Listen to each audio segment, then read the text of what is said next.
ব্যবসা বাণিজ্য আওয়ামী লীগ সরকারের চেয়ে কিন্তু কমেনি, বরং বেড়েছে।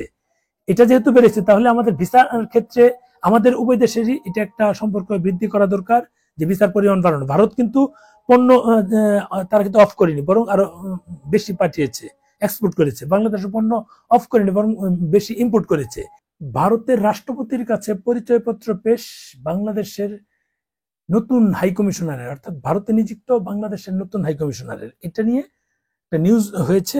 এখন কি আমরা এটাকে পজিটিভ কিছু দেখতে পারি কিনা, পজিটিভ কিছু হতে পারে কিনা? এতদিন পূর্ণাঙ্গ যেহেতু ছিল না আমাদের এই রাষ্ট্রদূত, সেক্ষেত্রে নতুন রাষ্ট্রদূত গিয়ে কি আমাদের ভারতের সাথে বাংলাদেশের নতুন কোন সম্পর্কের ক্ষেত্রে অবদান রাখতে পারবে কিনা, এটা হচ্ছে বিষয়। এটা নিয়ে আজকে একটু অল্প ভিডিও বানাবো, ছোট্ট কথা বলবো। আমাদের রাজনৈতিক পরিস্থিতি কিন্তু খুব খারাপ অবস্থা। ভারত বাংলাদেশের মধ্যে যে রাজনৈতিক অবস্থা খুবই খারাপ, সেটা ভালো বলা যায় না। আওয়ামী লীগ সরকার পতনের পর 5ই আগস্টের পর থেকে কিন্তু ভারতের সাথে বাংলাদেশ সম্পর্ক ব্যাপকভাবে যায়। কারণ বাংলাদেশ থেকে যে স্লোগান উঠেছিল যে ঢাকা না দিল্লি, বাংলাদেশের জনগণের ব্যাপক আকারে তখন স্লোগান এসেছিল। তখন ওই স্লোগানের কিন্তু একটা প্রতীকী ছিল মাত্র। এরপর চিকেন নিক, অন্যান্য অনেক বিষয় কিন্তু এখানে চলে আসছিল।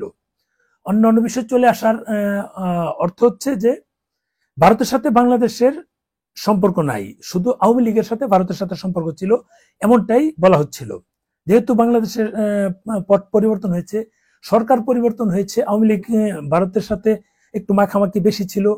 এই যে যারা নতুন এসেছে তাদের সাথে সেভাবে মাখামাখি নাই। আর কারণ হচ্ছে এখন যারা এসেছে তারা পাকিস্তান ঘেঁষা, বাংলাদেশে যারা আসছে পাকিস্তান ঘেঁষা মানুষ। এখন এই মানুষগুলো নর্মালি ভারতের সাথে সম্পর্ক থাকবে না, বড় সম্পর্ক থাকবে না বা বৃদ্ধি পাবে না, এটাই স্বাভাবিক। ওই হিসাবেই কিন্তু এই যে অবস্থাটা, এখন যে নতুন রাষ্ট্রদূত গেল এই মাঝখানে কিন্তু চলে আসছিল, যেহেতু আগের নিযুক্ত ছিল, এখন তিনি যাওয়ার পর কি সম্পর্ক বৃদ্ধি পাবে কিনা, এটা একটা বিষয়। এটা নিয়ে একটু কথা বলি। যে ভারতে নিযুক্ত বাংলাদেশের নতুন হাইকমিশনার রিয়াজ হামিদুল্লাহ সে দেশের রাষ্ট্রপতি দ্রৌপদী মুর্মুর কাছে আনুষ্ঠানিকভাবে নিজের পরিচয়পত্র পেশ করে। একটা বিষয় বলি, ভারতের যে রাষ্ট্রপতি এখন আছে উনি কিন্তু আদিবাসী, একজন মহিলা। উনি রাষ্ট্রপতি হয়েছে ভারতের প্রথম মহিলা এবং আদিবাসী রাষ্ট্রপতি। আজ বৃহস্পতিবার দিল্লিতে রাষ্ট্রপতি ভবন নট অনলি আদিবাসী এবং আদিবাসীদের মধ্যে আবার মহিলা। বৃহস্পতিবার অর্থাৎ গতকালকে দিল্লিতে রাষ্ট্রপতি ভবনে রিয়াজ হামিদুল্লাহ পরিচয়পত্র পেশ করেন। দিল্লিতে বাংলাদেশের হাইকমিশনার ও ভারতের তথ্য অধিদপ্তর পৃথকভাবে তথ্য জানিয়েছে। বাংলাদেশের হাইকমিশনার বিজ্ঞপ্তিতে জানানো হয়েছে, ভারতের রাষ্ট্রপতি মুর্মু নতুন হাইকমিশনারকে উষ্ণ অভ্যর্থনা জানান এবং বাংলাদেশের সঙ্গে ভারতের গভীর ও ঐতিহাসিক সম্পর্ক পুনর্ব্যক্ত করেন। ভারতের রাষ্ট্রপতি মুর্মু বলেন, দিল্লি একটি গণতান্ত্রিক, স্থিতিশীল, সমৃদ্ধ এবং অন্তর্ভুক্তিমূলক বাংলাদেশ দেখার প্রত্যাশা করে। তিনি জোর দিয়ে বলেন, 71 সালে মুক্তিযুদ্ধের সময় দুই দেশের অভিন্ন ত্যাগ দিল্লি ঢাকার দ্বিপক্ষীয় সম্পর্কের ভিত্তি। তিনি অভিন্ন সমৃদ্ধি এবং সংযুক্তির বিকাশের লক্ষ্যে একটি যৌথ দৃষ্টিভঙ্গির উপর গুরুত্ব আরোপ করেন বা জোর দেন। এটা হচ্ছে বিষয়। উনি 71 এখানে টেনে এনেছে এবং বাংলাদেশের সাম্প্রতিক যে সময় যাচ্ছে এটার স্থিতিশীলতা চাচ্ছে। অর্থাৎ একটা মানে তাদেরও একটা চাওয়া হচ্ছে অন্তর্বর্তীমূলক নির্বাচন, একটা অংশগ্রহণমূলক নির্বাচন, যেটা ভারতের কিন্তু জয়সাওয়াল সাহেব উনিও কিন্তু এটা বললো। অর্থাৎ বাংলাদেশে একটা স্থিতিশীল নির্বাচন চাচ্ছে ভারত সরকার, ভারতের পক্ষ থেকে এটা। আবার বাংলাদেশের এখানকার অনেকেই বলেছে যে এখানকার সরকারে যারা আছে যে এইটা ভারত চাইতে পারে, এটা আমাদের ইন্টারনাল বিষয়, যাক সেটা ডিফারেন্ট ইস্যু। এটা ভারত চাচ্ছে বাংলাদেশের অংশগ্রহণমূলক নির্বাচন হোক। এখানে আওয়ামী লীগ থাকবে কি থাকবে না সেটা তারা স্পষ্ট করেনি, তবে তাদের ইঙ্গিত থেকে কিন্তু তেমনটা মনে হচ্ছে যে আওয়ামী লীগ সহ থাক। কিন্তু বাংলাদেশে এখন যারা আছে তারা সেটা কিভাবে নেয়? কারণ বাংলাদেশের সরকার যেটা আমাদের বাংলাদেশ অন্তর্বর্তীকালীন সরকার, ইউনূস সাহেব তিনি কিন্তু একটা নাটক করেছিলেন যে উনি পদত্যাগ করবেন। এতে কিন্তু বহু লোকজন, বিশেষ করে বিএনপির যারা নেতাকর্মী আছে তারা বলেছে যে যিনি 10,000 কর্মীর প্রতিষ্ঠানের এমডি পদ ত্যাগ করতে পারে না, উনি পুরো বাংলাদেশের এই প্রধানের পদ কি ত্যাগ করবে?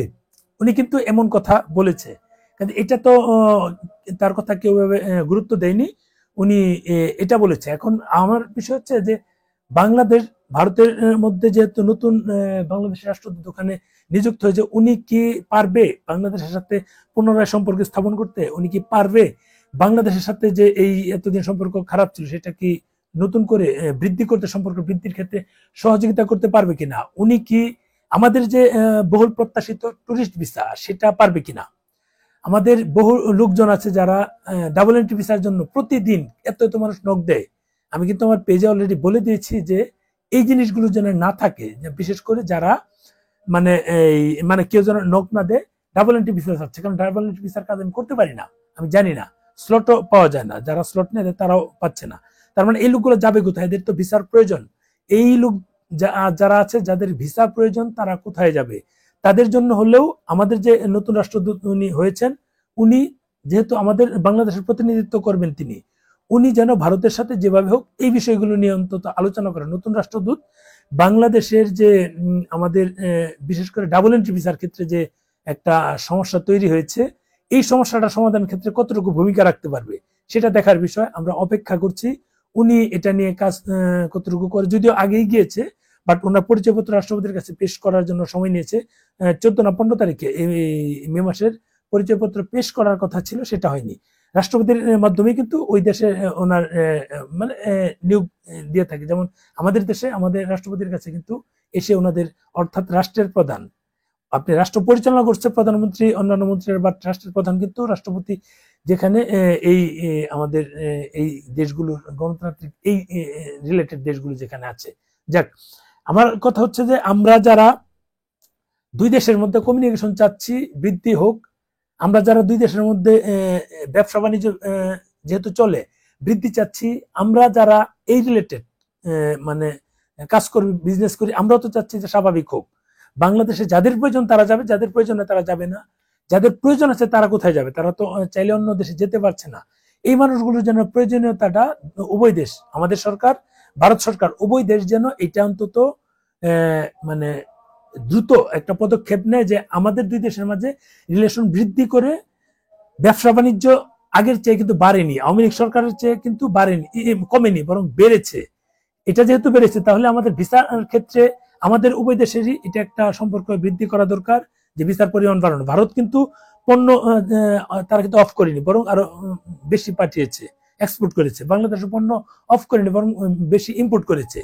এটা যদি করতে পারে তাহলে লোকজনের ক্ষেত্রে তারা দেখে শুনেই দেখ, যেটা হোক একটা সম্পর্ক স্বাভাবিক কিভাবে হয় সেটা কিন্তু দরকার, উভয় দেশেরই দরকার যারা এই রিলেটেড আছি। আর একটা বিষয় হচ্ছে যে এখনকার যে সিচুয়েশন, আমরা কিন্তু সিঙ্গাপুর, মালয়েশিয়া, থাইল্যান্ড, ভিয়েতনাম বা ইন্দোনেশিয়া বা অনেক দেশের ভিসা কিন্তু সহজে পাচ্ছি না। সিঙ্গাপুরের ভিসা একেবারেই ঝামেলা হচ্ছে, থাইল্যান্ডের ভিসাও খুব ঝামেলা হচ্ছে, খুব বেশি হচ্ছে না কাজ।